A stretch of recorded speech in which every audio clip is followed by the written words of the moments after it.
नमस्कार। संतोष पाठक ऑफिशियल पर आप सबका स्वागत और अभिनंदन। हमारे साथ हैं संतोष जी। संतोष जी का भी स्वागत। बहुत बहुत धन्यवाद शिव जी और तमाम दर्शकों को नमस्कार। और हमेशा की तरह शुरुआत शिव जी करेंगे और आज जो खबर मैं लेकर आया हूँ वो निश्चित तौर पर एक बार फिर से हमारी खबर पर मुहर भी लग रही है और आपके लिए वो चौंकाने वाली खबर भी होगी। उस पे कमेंट बहुत सारे आए थे शिव जी जब हमने पहली बार दर्शकों को इसकी जानकारी दी थी, लेकिन अब वो बिल्कुल सच साबित होने जा रहा है।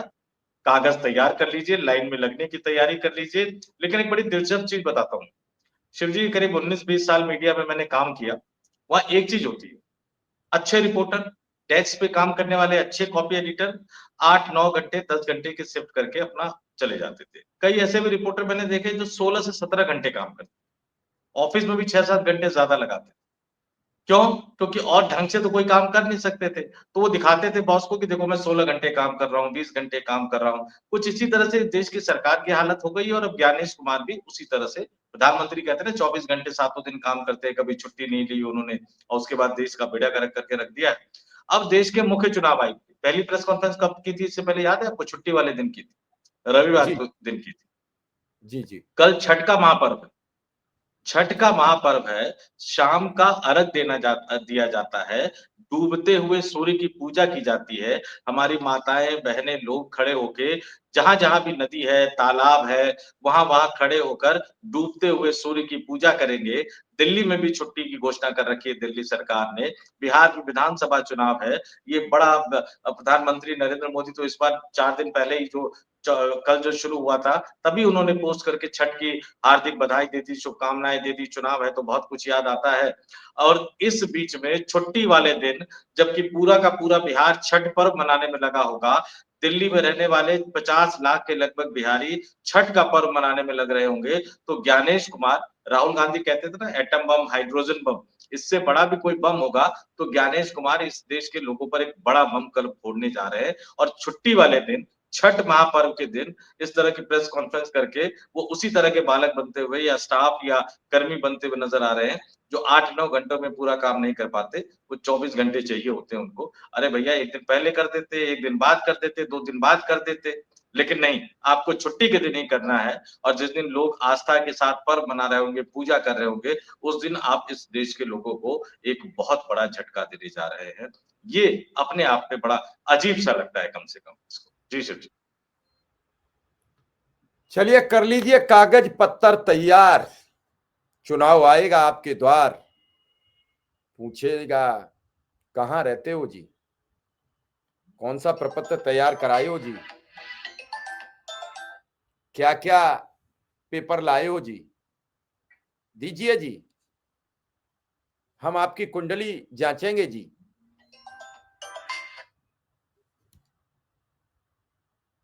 चुनाव आयोग कल 4 बजे इस चीज का ऐलान कर सकता है।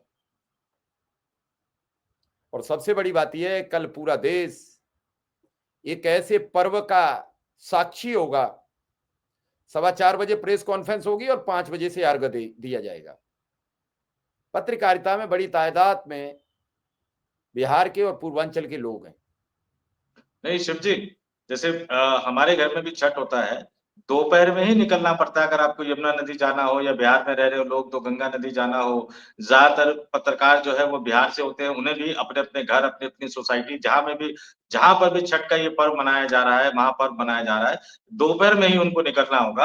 आप जब 4:15 बजे प्रेस कॉन्फ्रेंस करेंगे तो पहले आपकी प्रेस कॉन्फ्रेंस होगी, तो जो चुनाव आयोग कवर करते हैं उन रिपोर्टरों की सामत है। उसके बाद चूँकि राजनीतिक प्रतिक्रियाएँ लेनी होंगी तो फिर आप भारतीय जनता पार्टी जो बीट कवर करते हैं, जो कांग्रेस कवर करते हैं, जो अन्य राजनीतिक दल कवर करते हैं, उसके बाद एक्सपर्ट की राय लेनी होगी।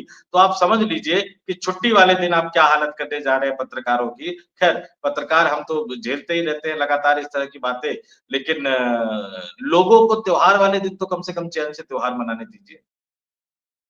कम से कम उनको सूर्य भगवान की आराधना कर लेने दीजिए और ये छठ का इकलौता पर्व है।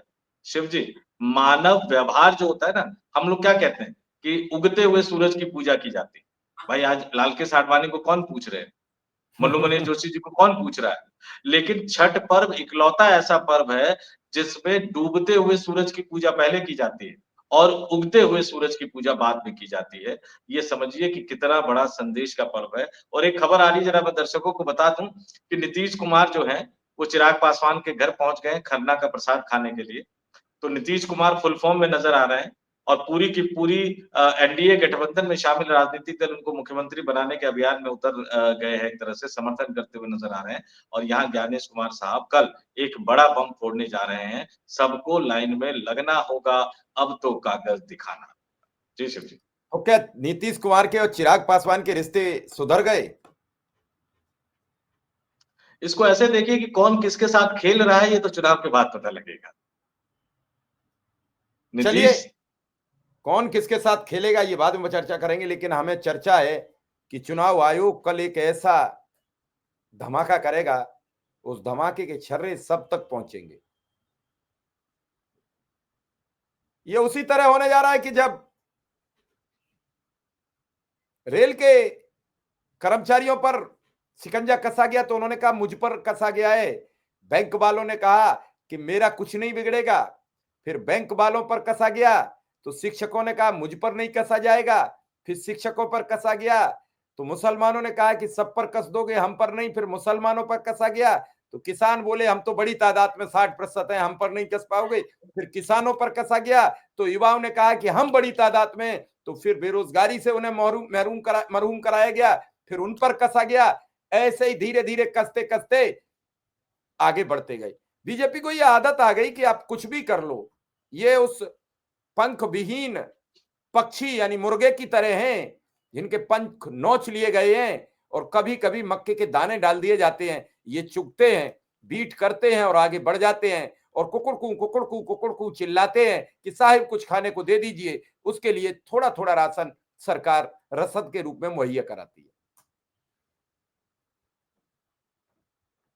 सरकार को लगा कि चुनाव आयोग एक संवैधानिक संस्था है, उससे भी कुछ इनके जो थोड़े बहुत बाल बचे हैं, इनके पंख बचे हैं, वो उखड़वा लिए जाए।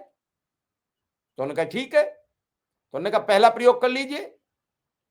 पहला प्रयोग किया गया हरियाणा में कि 2 दिन बाद वोट बढ़ गए।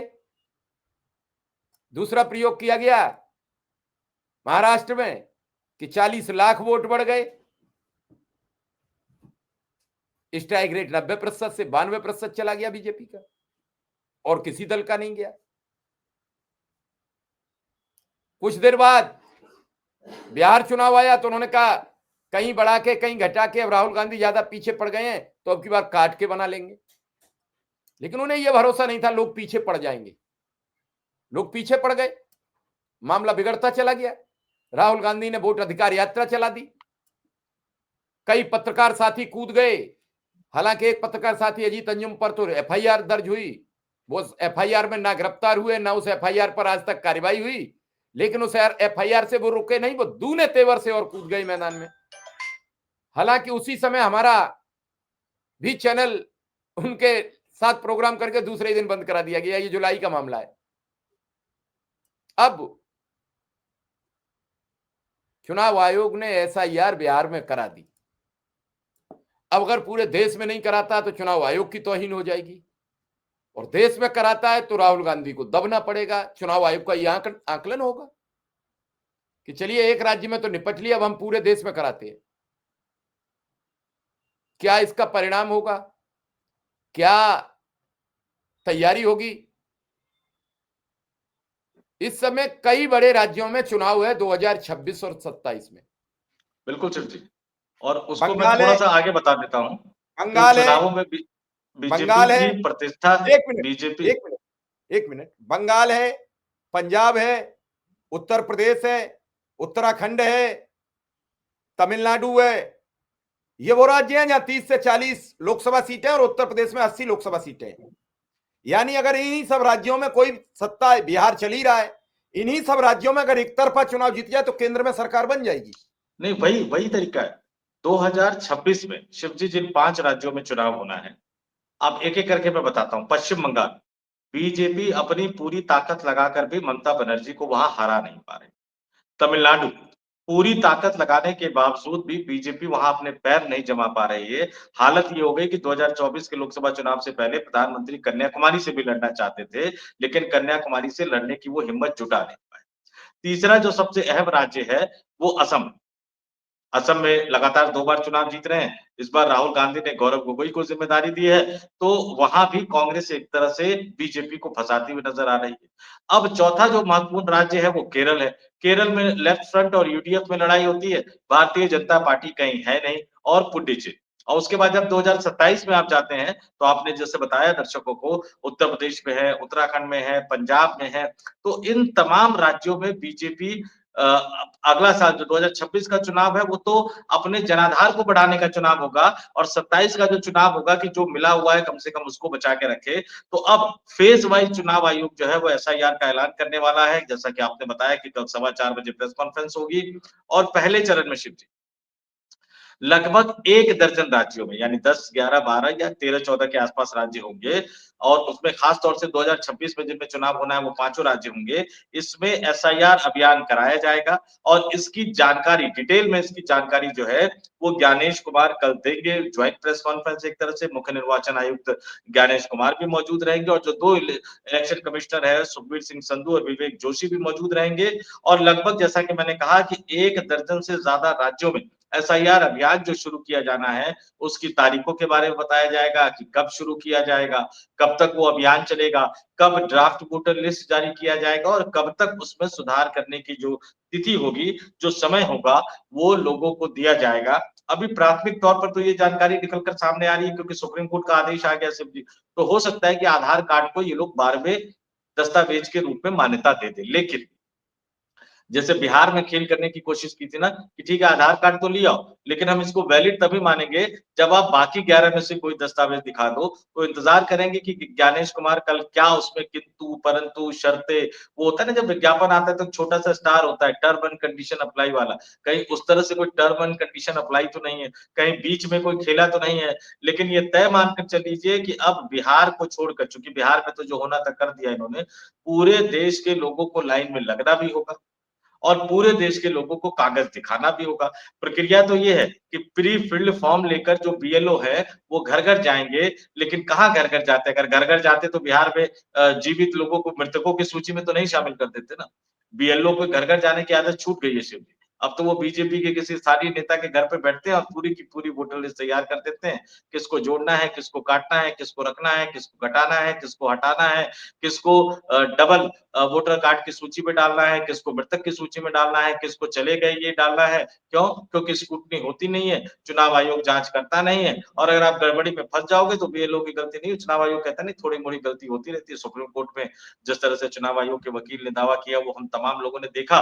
तो अब मान लीजिए कि पूरे देश को लाइन में लगना होगा, कागज़ दिखाना होगा। अब वो कागज़ कौन-सा कागज़ चुनाव आयोग मानेगा, वो ज्ञानेश कुमार कल बताएँगे। लेकिन दिक्कतें बढ़ने वाली है, इस देश के करोड़ों लोगों की दिक्कतें बढ़ने वाली क्योंकि जिस तरह से जो गाइडलाइन आएगा सिर्फ मोटे तौर पर एक बड़ी आबादी निश्चित तौर पर वो उस वोटर लिस्ट में होंगे। मोटे तौर पर जो बिहार की प्रक्रिया है वो मैं बता रहा हूँ। कुछ करोड़ लोगों को लाइन में लगना होगा, लेकिन मैं फिर कह रहा हूँ कि जब इसको बड़े स्तर पर लेकर जा रहे हैं और जब चुनाव आयोग को टारगेट दिया गया भैया पश्चिम बंगाल जिताना है, केरल जिताना है, तमिलनाडु जिताना है, जहाँ बीजेपी का कोई लेना-देना नहीं है, तो फिर ये तो ज्ञानेश कुमार साहब के लिए बहुत टफ टास्क है और देश के लोगों के लिए, देश के मतदाताओं के लिए ये अपने आप में एक बड़ा ही चैलेंज होने जा रहा है। अब तक जनता ये कहती थी कि हम मालिक हैं, हम अपनी सरकार चुनेंगे। अब सरकार द्वारा बनाए गए मुख्य चुनाव आयुक्त कह रहे हैं कि नहीं-नहीं मालिक-वालिक कुछ नहीं हो। अब हम तय करेंगे कि तुम वोटर हो, मतदान करने लायक हो या नहीं, तुम इस देश के नागरिक हो या नहीं। अब नागरिक कहेंगे जनाब आपको तो नागरिकता तय करने का अधिकार ही नहीं है। कहेंगे नहीं-नहीं वो तो हम तय करेंगे कि आप वोटर हो कि नहीं। और जब वोटर नहीं रहोगे, तो कल को कोई भी उठ के कह देगा कि तुम पाकिस्तानी हो, तुम बांग्लादेशी हो, तुम घुसपैठी हो, सबूत दिखाओ। क्योंकि वोटर कार्ड को मानने को तैयार नहीं, राशन कार्ड को मानने को तैयार नहीं, आधार कार्ड में किंतु-परंतु लगाए, सुप्रीम कोर्ट में बहस के दौरान हमने देखा। तो एक बड़े मुश्किल भरे दिन इस देश के तमाम राज्यों के लोगों के आने वाले हैं और एक बड़े संकट की आहट और दुर्भाग्य जैसा कि मैंने कहा कि आपको करना ही था, जनता को तो झेलना ही है क्योंकि आपने जिता दिया है, तो 1-2 दिन आगे-पीछे कर देते। छठ पर्व के दिन आप ऐसा धमाका कि लोग पूजा ना करें, पर्व ना करें, भगवान सूर्य को नमन ना करें, आपकी खबर देखते रहे और उस पर चर्चा करते हुए नजर आए। ये अपने आप में एक बड़ी अजीब-सी चीज़ है। देखेंगे, कल छठ पर्व रहेगा, जाएँगे भी छठ पर्व पर, लोगों की बात सुननी है, लोगों को देखना है, इन सब चीज़ों पर बात करेंगे, लेकिन क्या इन सब के बाद कुछ होगा, इसकी प्रतीक्षा रहेगी। लेकिन चुनाव आयोग को ये सब चीज़ें सोचनी चाहिए कि पहले एक इतवार खराब किया, अब एक छठ का त्योहार खराब करेगा। देखेंगे कल क्या बड़ा ऐलान करेंगे, क्या बड़ा सिस्टम लाएँगे, और भी कई चीज़ें हैं चुनाव आयोग की तरफ, सबकी निगाहें हैं। सर्वोच्च अदालत ने भी कहा है कि ईमानदारी से चुनाव कराइए, फेयर चुनाव कराइए। हो पाएगा कि नहीं हो पाएगा, इस पर चुनाव आयोग पर भी सबकी निगाहें टिकी हुई हैं। तो फिलहाल इस खबर में दर्शकों के लिए इतना ही, लेकिन संतोष पाठक जी की जो खबरें होती हैं, वो तस्दीक होती हैं।